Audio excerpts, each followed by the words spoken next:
અહીં આવી આવો. સંભાવના માટેની આ એક શોર્ટ ટ્રીક આપું છું. લાસ્ટ વિડીયોમાં તો આપી હતી, અત્યારે થોડો વધારો કરું છું. જો પાસાને 2 વખત ઉછાળો અને બંને વખતે સમાન અંક જ આવે તેની સંભાવના કીધી હોય તો શક્ય પરિણામો 6 આવશે. જુદા જુદા અંકો કીધા હોય તો શક્ય પરિણામો 30 આવશે. પાસાને ઉછાળો 2 વખત અને બંને વખતના અંકોનો સરવાળો કરો અને જો એ અવિભાજ્ય હોય એવું કીધું હોય તો એની શક્ય પરિણામ આવશે 15. જો સરવાળો વિભાજ્ય કીધો હોય તો શક્ય પરિણામો આવશે 21. જો સરવાળો યુગ્મ સંખ્યા કીધી હોય તો શક્ય પરિણામો આવશે 18. જો સરવાળો અયુગ્મ સંખ્યા કીધી હોય તો શક્ય પરિણામો આવશે 18.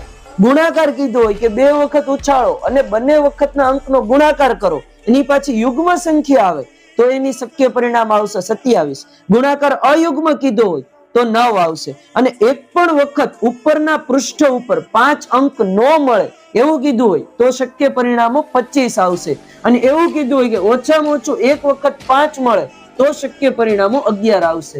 તો જો તમને લોકોને આ વિડીયો પસંદ આવ્યો હોય તો અત્યારે જ તમારી સાથે 10મા ધોરણમાં ભણતા વિદ્યાર્થીઓને આ વિડીયો શેર કરો અને આવા અમેઝિંગ વિડીયો જોવા માટે અમારી ચેનલ અત્યારે જ સબસ્ક્રાઇબ કરી નાખો. તો મળીએ નેક્સ્ટ વિડીયોમાં. ત્યાં સુધી સ્ટે ટ્યુન્ડ. Thank you.